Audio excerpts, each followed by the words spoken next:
Hello student, welcome to RST online classes. जैसे कि आप सबको पता है कि हम ये क्लास आपके माध्यमिक शिक्षा मंडल CG द्वारा दिए गए असाइनमेंट के नोट्स प्रोवाइड करने के लिए बना रहे हैं। तो उसी कड़ी में मैं आज आपको 11th क्लास की केमिस्ट्री के नोट्स प्रोवाइड करूँगी या असाइनमेंट के आंसर्स प्रोवाइड कर रही हूँ। जैसा कि आप देख रहे हैं स्क्रीन पर, ये है पाक्षिक प्रश्न पत्र 1 माह अगस्त का, कक्षा 11वीं, विषय रसायन। इसमें अधिकतम अंक है 30। इसमें टिप दी गई है कि इसमें सभी प्रश्न अनिवार्य हैं। पहला प्रश्न है आपका, सही विकल्प चुनकर लिखिए। इसमें टोटल आपको 8 प्रश्न दिए गए हैं और सभी में 1 मार्क्स है। तो देखते हैं, पहला प्रश्न है, हैंड सैनिटाइज़र का मुख्य घटक या रसायन क्या है। इसमें ऑप्शन दिए हैं ग्लीसरीन, अल्कोहल, बेंजीन, नेफ्थलीन। आप सभी को पता है कि हैंड सैनिटाइज़र जिसमें हम जब भी देखते हैं तो सबसे मेन कंपोजिशन हम देखते हैं या रसायन जो है वो अल्कोहल होता है। तो इसका ऑप्शन बी अल्कोहल करेक्ट है।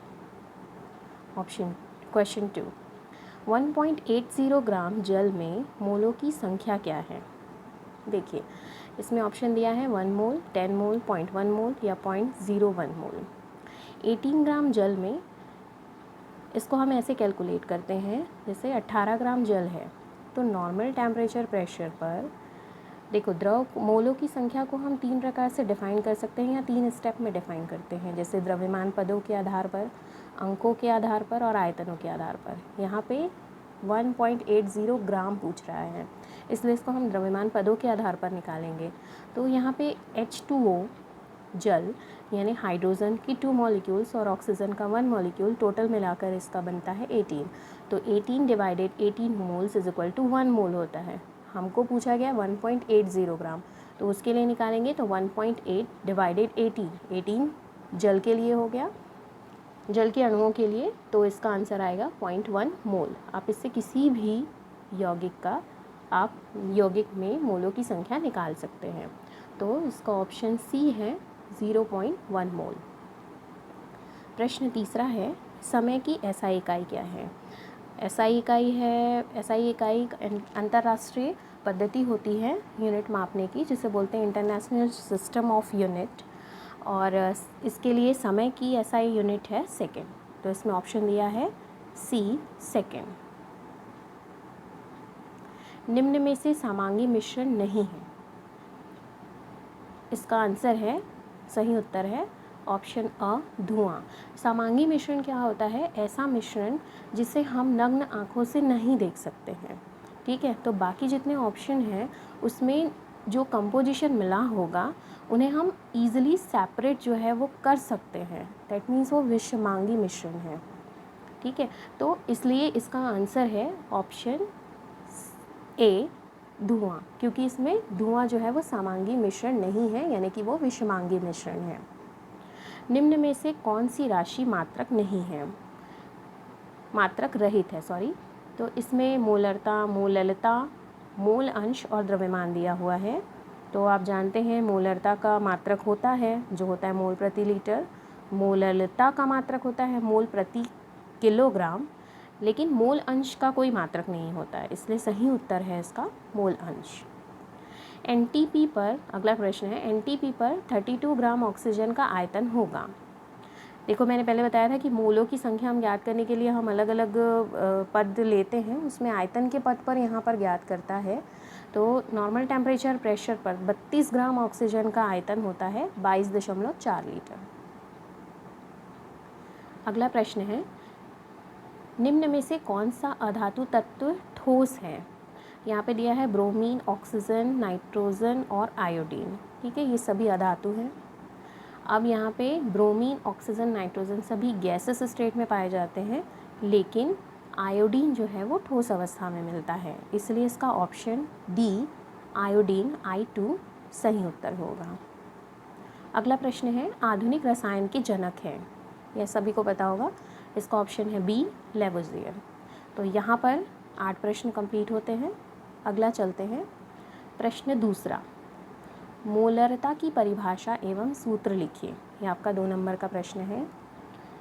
तो मोलरता की परिभाषा है, विलयन के 1 लीटर में उपस्थित विलेय के मोलों या ग्राम अणुओं की संख्या को मोलरता कहते हैं।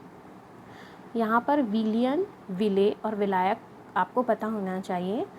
जैसे अगर मैं कहूँ कि नमक और जल का मिश्रण तैयार हो रहा है तो उसमें विलेय जो है वो होगा आपका नमक, और जो विलायक है जिसमें हम विलेय को मिलाते हैं वो होता है विलायक, और विलयन क्या है, जो दोनों को घोल करके बना वो कहलाता है विलयन। तो इस प्रकार से किसी विलयन जो सॉल्यूशन बना उसमें 1 लीटर में उपस्थित जितना आपने मिक्स किया है विलेय उसके मोलों की या ग्राम अणुओं की संख्या ही मोलरता है। इसको हम m से रिप्रेजेंट करते हैं और इसका मात्रक होता है मोल प्रति लीटर या मोल इनवर्स। इसको हम सूत्र के द्वारा भी कैलकुलेट करते हैं। जैसे विलेय का द्रव्यमान जो आपने मिक्स किया था उसका द्रव्यमान कितना है और उस बटे विलेय का आणविक द्रव्यमान कितना होता है, और जो विलयन आपने लिया है वो आयतन लीटर में लेना होता है। उनको आप मल्टीप्लाई कर लीजिए और उसके बाद उसको डिवाइड करेंगे, आपकी मोलरता किसी विलयन की निकल जाती है। प्रश्न तीसरा, द्रव्यमान संरक्षण के नियमों को उदाहरण सहित समझाइए। देखिए, ये इसका प्रतिपादन सबसे पहले लेवोजियर ने 1789 में किया था। इस नियम के अनुसार रासायनिक परिवर्तन में द्रव्य ना तो उत्पन्न होता है और ना ही नष्ट होता है, केवल उसके रूप और अवस्था में परिवर्तन होता है। एग्जाम्पल है मर्क्यूरी ऑक्साइड का अपघटन।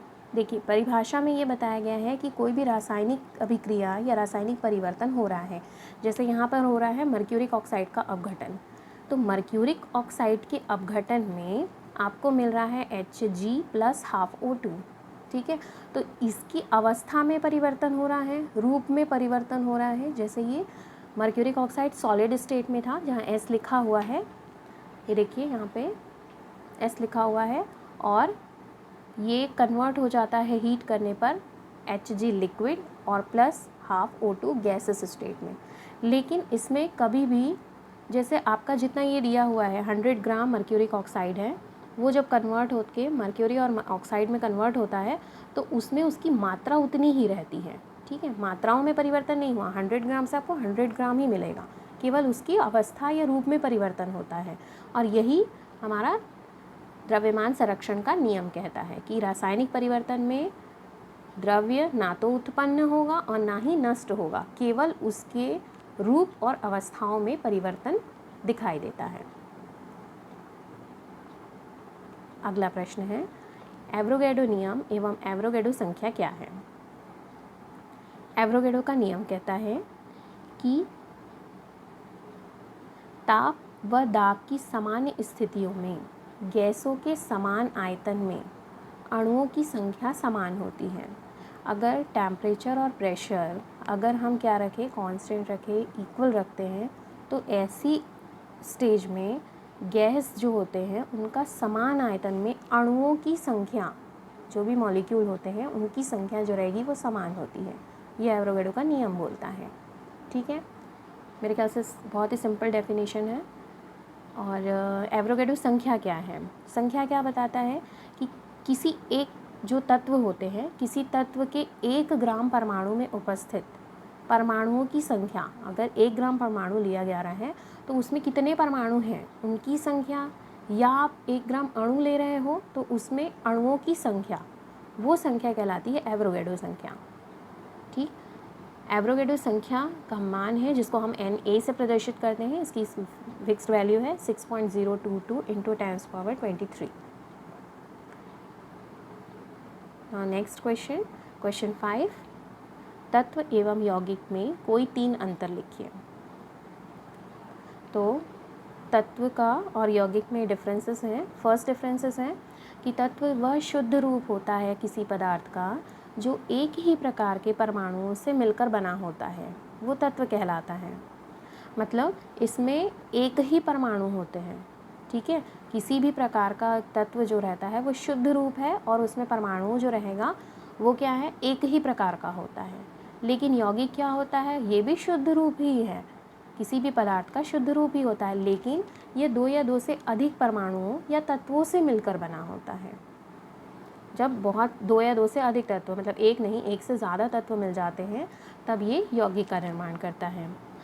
अब हमने देखा कि तत्व जो है वो सरल अनुपात में है, किसी भी प्रकार से वो शुद्ध रूप में है और एक ही प्रकार के परमाणुओं से बना है, इसलिए उसको और सरल रूप नहीं दिया जा सकता।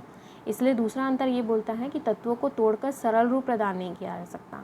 लेकिन ये क्या यौगिक क्या होते हैं कि वो 2 या 2 से अधिक परमाणुओं से मिलकर बने हैं, इसीलिए उन्हें हम अलग कर सकते हैं किसी भी सरल विधि द्वारा। यौगिक के भौतिक या रासायनिक विधि में हम परिवर्तन कर दें तो उससे हमको क्या मिल जाएगा, जिस तत्वों से वो मिलकर बना है वो यौगिक, उससे हम उनको ज्ञात कर सकते हैं। तीसरा एग्जाम्पल आप लिख सकते हो, तीसरा अंतर आप उनके एग्जाम्पल लिख सकते हो, जैसे हीलियम है, हाइड्रोजन, ऑक्सीजन। और यौगिक का उदाहरण लिख सकते हो, जल है, सोडियम क्लोराइड है। ऐसे बहुत सारा आप इसमें डिफरेंस बता सकते हो, पर 3 डिफरेंसेस में ये आप एग्जाम्पल लेके इसको लिख सकते हैं। अगला है, इसके ऑप्शनल क्वेश्चन भी है। तो इसका ऑप्शनल क्वेश्चन है, अणु और परमाणु में कोई 3 अंतर लिखिए। अणु क्या होते हैं और परमाणु क्या होते हैं, तो इनका डिफरेंस देखते हुए इनको समझते भी जाते हैं। कि अणु क्या है, पदार्थ का वह सूक्ष्मतम कण जो स्वतंत्र अवस्था में रह सकता है, अणु कहलाता है। परमाणु क्या होते हैं, किसी पदार्थ का सूक्ष्मतम कण जो स्वतंत्र अवस्था में नहीं रह सकता, परमाणु कहलाता है। तो डिफरेंस एकदम क्लियर है कि जो फ्री स्टेट में पाया जाएगा वो है अणु, और जो फ्री स्टेट में नहीं रहता वो होता है परमाणु। दूसरा है, रासायनिक अभिक्रिया में यह रासायनिक अभिक्रिया में परमाणु में विभाजित हो जाता है, क्योंकि ये फ्री फॉर्म में मिल जाता है, क्योंकि ये किसी परमाणु से मिलकर ही बना होता है अणु, है ना। तो जब अणु को हम विभाजित करेंगे किसी भी रासायनिक अभिक्रिया में तो हमको परमाणु ही मिलेंगे, लेकिन परमाणु जो है उन्हें किसी भी रासायनिक अभिक्रियाओं में विभाजित नहीं किया जा सकता। तीसरा डिफरेंस है कि अणु कोई परमाणु से बना हुआ होता है, जैसे पहले ही बताया मैंने कि अणु जो है वो क्या है, परमाणु से ही मिलकर बना होता है, लेकिन परमाणु जो है उसे विभाजित नहीं कर सकते। लेकिन एक परमाणु जो है, परमाणु को बनने में इलेक्ट्रॉन, प्रोटॉन और न्यूट्रॉन ये संलग्न होते हैं। किसी भी परमाणु में अगर आप देखेंगे तो उस परमाणु के पास उसका इलेक्ट्रॉन, उसका नाभिक, उसके नाभिक में प्रोटॉन और न्यूट्रॉन जो रहते हैं वो प्रेजेंट होते हैं। ना नेक्स्ट क्वेश्चन, गुणित अनुपात के नियम को उदाहरण सहित समझाइए। ठीक है, तो गुणित अनुपात का नियम क्या है, ये 3 मार्क्स का आपका क्वेश्चन है। तो इसे हम ऐसे लिखेंगे कि सबसे पहले गुणित अनुपात का नियम किसने बनाया था, किसने दिया था। तो इनका नियम जो था 1803 में जॉन डाल्टन के द्वारा इस नियम का प्रतिपादन हुआ था। अब ये नियम क्या कहता है, ये नियम कहता है कि जब 2 तत्व आपस में संयोग करके 2 या 2 से अधिक यौगिक बनाते हैं, ठीक है, तत्व आपस में मिलते हैं 2 तत्व और वो क्या बनाते हैं, एक से ज़्यादा, है ना। 2 तत्व आपस में अलग अलग कंपोजिशन में भी मिल सकते हैं ना, इसीलिए वो 2 या 2 से अधिक यौगिक बनाते हैं। तो एक तत्व का भिन्न भिन्न द्रव्यमान दूसरे तत्व के निश्चित द्रव्यमान से संयोग करते हैं और वो हमेशा परस्पर एक सरल अनुपात में होते हैं। इस डेफिनेशन को और क्लियर करने के लिए आप एग्जाम्पल से समझ सकते हैं, जैसे नाइट्रोजन और ऑक्सीजन के ऑक्साइड का फॉर्मेशन। ठीक है, तो यहाँ पर जब नाइट्रोजन और ऑक्सीजन मिलता है तो उनका अनुपात कैसा है, जैसे नाइट्रोजन और ऑक्सीजन के मिलने से nitrous oxide N2O, nitric oxide NO, nitrogen try oxide N2O3, nitrogen tetra oxide N2O4 and nitrogen penta oxide N2O5, इसका फॉर्मेशन हो रहा है। तो इसमें नाइट्रोजन और ऑक्सीजन का जो रेशियो है वो कैसा कैसा है, देखिए नाइट्रस ऑक्साइड के फॉर्मेशन में 28:16, तो इसको और ईजिली लिखेंगे तो 14 × 8 लिख सकते हैं। वैसे ही नाइट्रिक ऑक्साइड में 14:16, तो इसको हम लिख सकते हैं 14:16 और इसको सिंप्लीफाई करने की ज़रूरत नहीं है। नेक्स्ट है नाइट्रोजन ट्राई ऑक्साइड 28:48, 14:21, ऐसे ही आप सबका लिख सकते हैं। तो जब आप इनको देखेंगे तो इनमें नाइट्रोजन जो है वो कांस्टेंट है, नाइट्रोजन का रेशियो सभी में 14 है, बट ऑक्सीजन का अनुपात जो है वो बदल रहा है। ठीक है, और उसका एक सरल गुणांक आ रहा है, सरल अनुपात आ रहा है ऑक्सीजन का 1, 2, 3, 4, 5। तो डेफिनेशन में यही कहा गया था कि जब दो तत्व आपस में संयोग करके दो या दो से अधिक यौगिक बनाए, यानी कि नाइट्रोजन और ऑक्सीजन दो तत्व हैं और उन्होंने आपस में संयोग करके एक से ज़्यादा यौगिक बनाया, जैसे नाइट्रस ऑक्साइड, नाइट्रिक ऑक्साइड, है ना, तो उनमें एक तत्व का निश्चित द्रव्यमान, यानी नाइट्रोजन का निश्चित द्रव्यमान आपने देखा 14 14 14 सबका मिल रहा है, और वो दूसरे तत्व के भिन्न भिन्न द्रव्यमान, यानी ऑक्सीजन का 8 16 24 ये मिल रहा है, तो उसके भिन्न भिन्न द्रव्यमान से संयोग कर रहा है, ठीक है। और वो जो संयोग करता है वो एक सरल अनुपात में होते हैं। मेरे ख्याल से इस एग्जाम्पल से आपको इसकी डेफिनेशन बहुत ईजिली समझ में आ गई होगी। तो नेक्स्ट क्वेश्चन हम करते हैं। अब ये भी उसका अथवा का ही क्वेश्चन है। इसका क्वेश्चन है, डाल्टन के परमाणु सिद्धांत की 3 प्रमुख अवधारणाएं बताइए। ठीक है, तो ये भी वही है, इंग्लैंड के जॉन डाल्टन ने 1808 में एक सिद्धांत का प्रतिपादन किया जिससे डाल्टन का परमाणु सिद्धांत कहते हैं। और इस सिद्धांत के पोस्टुलेट्स जो है वो निम्नलिखित हैं। जैसे द्रव्य, पहला बोलता है कि द्रव्य बहुत छोटे छोटे कणों से मिलकर बना होता है जिसे हम परमाणु कहते हैं। ठीक है, दूसरा पोस्टुलेट्स बोलता है कि एक तत्व के सभी परमाणु सभी प्रकार से समान होते हैं। और तीसरा पोस्टुलेट्स ये कहता है कि भिन्न भिन्न तत्वों के परमाणु भिन्न भिन्न प्रकार से तथा भिन्न भिन्न गुणों वाले होते हैं। इसको समझाया जाए तो ये है कि जैसे कोई भी द्रव्य है, कोई भी परमाणु है, ठीक है, वो बहुत ही द्रव्य जो होता है वो छोटे छोटे कणों से मिलकर बना है। द्रव्य की अवस्थाएं तो जानते हैं, ठोस, द्रव, गैस कुछ भी हो सकती हैं। तो ये द्रव्य जो है वो छोटे छोटे कणों से मिलकर बना है जिसे हम परमाणु कहेंगे। और वो जो अगर एक तत्व है तो उसके सभी परमाणु जो रहेंगे वो समान होंगे, क्योंकि तत्व के लिए बोल रहा है ये, तो सभी परमाणु जो है वो समान अवस्था में रहेंगे।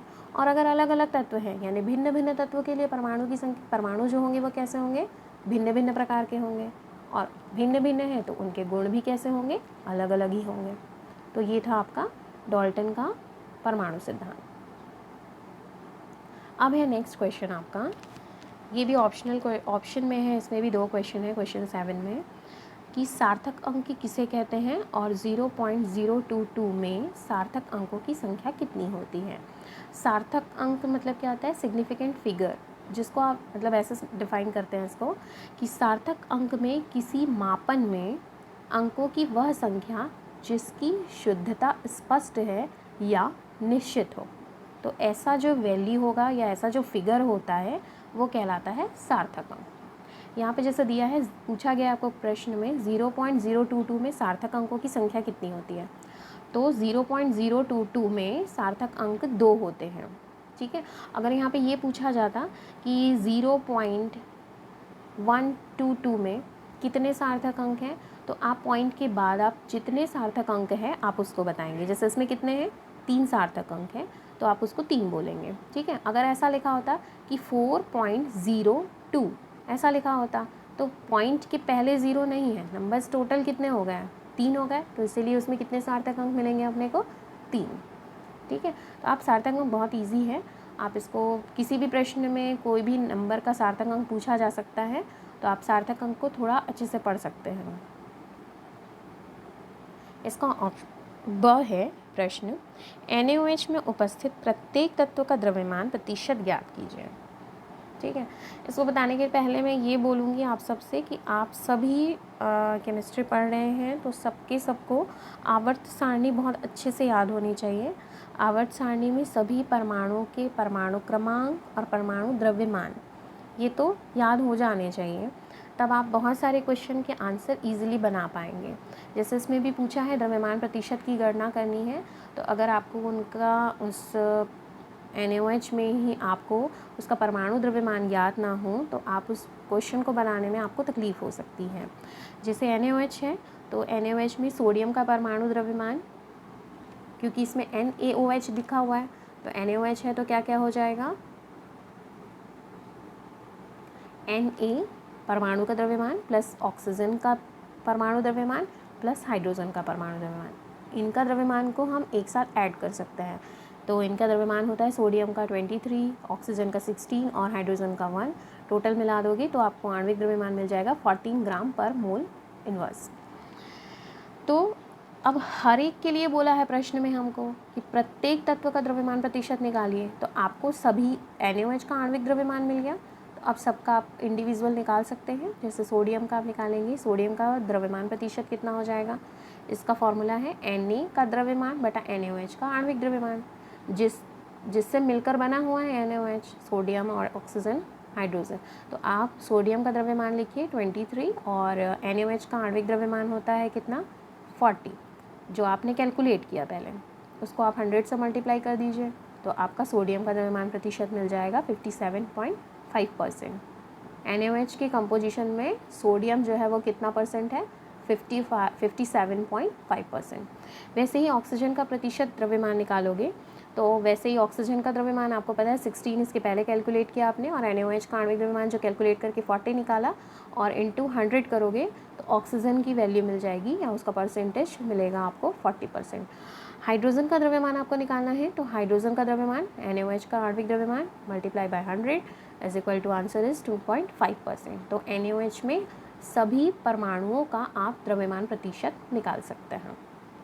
तो इसके लिए मैं फिर से बोलूँगी कि आप सभी आवर्त सारणी को अच्छे से पढ़िए, परमाणु क्रमांक, सबका परमाणु द्रव्यमान याद होना चाहिए। नाउ नेक्स्ट क्वेश्चन, ये भी ऑप्शनल क्वेश्चन है, इसमें भी ऑप्शंस हैं क्वेश्चन में। जैसा पहला क्वेश्चन है, अणुसूत्र और मूलानुपाती सूत्र की परिभाषा लिखिए। तो पहले देखते हैं अणुसूत्र क्या होता है।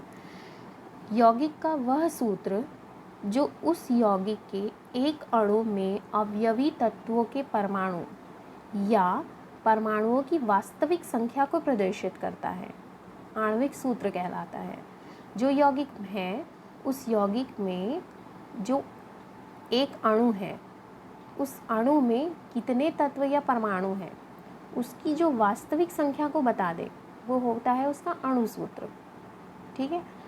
मूलानुपाती सूत्र क्या होता है, वही है यौगिक के एक अणु में उपस्थित तत्वों के परमाणु या परमाणुओं की संख्या का पारस्परिक सरल गुणक अनुपात। यहाँ पे आपने देखा था कि जो परमाणु की जो वास्तविक संख्या होगी, जो उस अणु में जो अवयवी तत्व होते हो या उसके परमाणु या परमाणुओं की जो वास्तविक संख्या होती है, वो आणविक सूत्र प्रदर्शित करता है। लेकिन उन संख्याओं का परस्पर सरल पूर्णांक अनुपात जो है वो मूलानुपाती सूत्र को प्रदर्शित करता है। इसके अगले वाले क्वेश्चन में आपको कैलकुलेशन है कि मूलानुपाती सूत्र और अणुसूत्र किसी यौगिक का निकालना। ठीक है।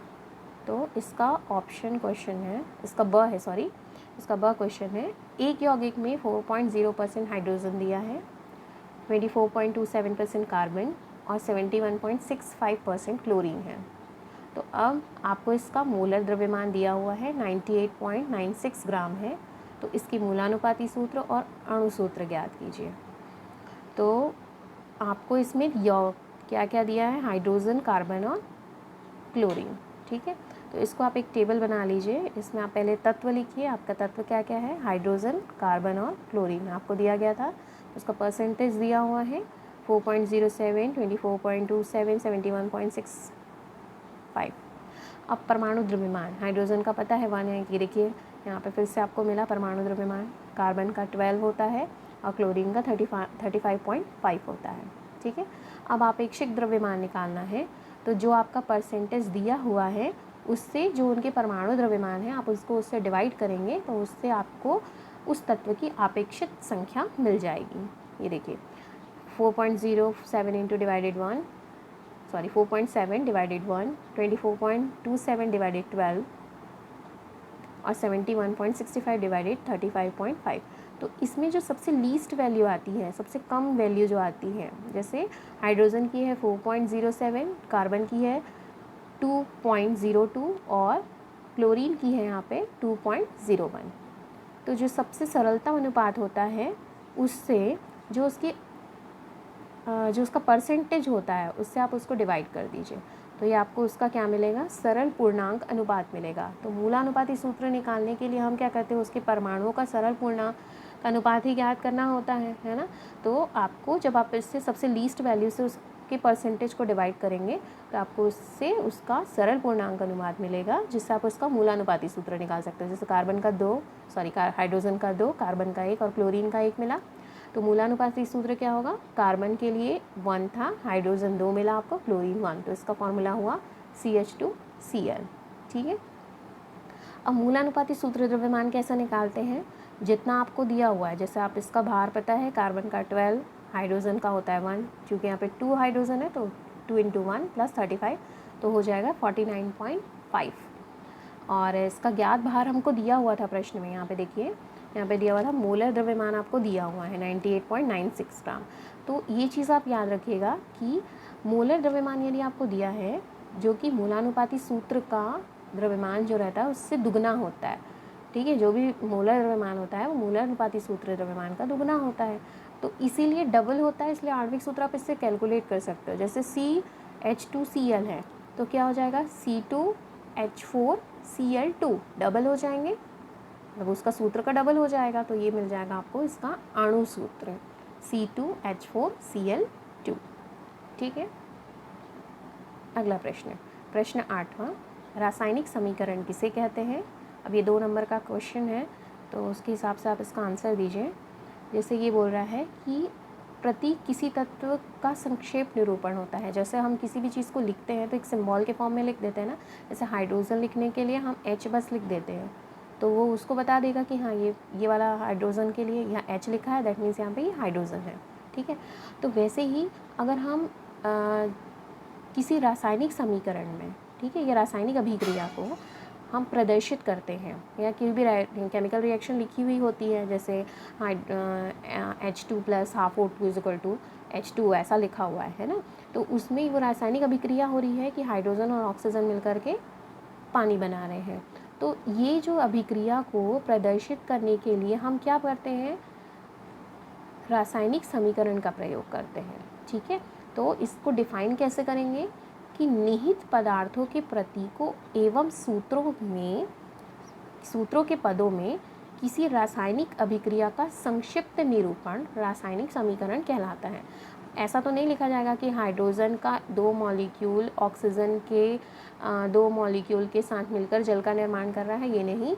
तो हम इसको लिखते हैं कि उसका प्रतीक क्या है और उसका सूत्र क्या है, उसको स्टेप बाय स्टेप लिखते हैं और उस रासायनिक अभिक्रिया को एक संक्षिप्त निरूपण देते हैं, तो वो कहलाता है रासायनिक समीकरण। अगला है, निम्नलिखित समीकरण को संतुलित कीजिए। ये 3 मार्क्स के हैं और इसके 3 क्वेश्चन हैं।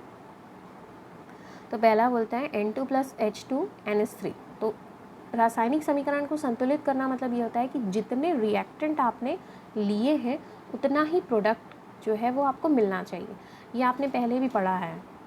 मैं आपसे पूछ रही हूँ कि आप ये मुझे बताइए कि मैंने आपको ये बताया था, कोई एक नियम है जिसमें हमने पढ़ा था ये, तो आप मुझे कमेंट करके बताइएगा कि किस नियम में हमने ये पढ़ा था कि जितना रिएक्टेंट आप लेते हैं प्रोडक्ट का फॉर्मेशन भी उतना ही होता है।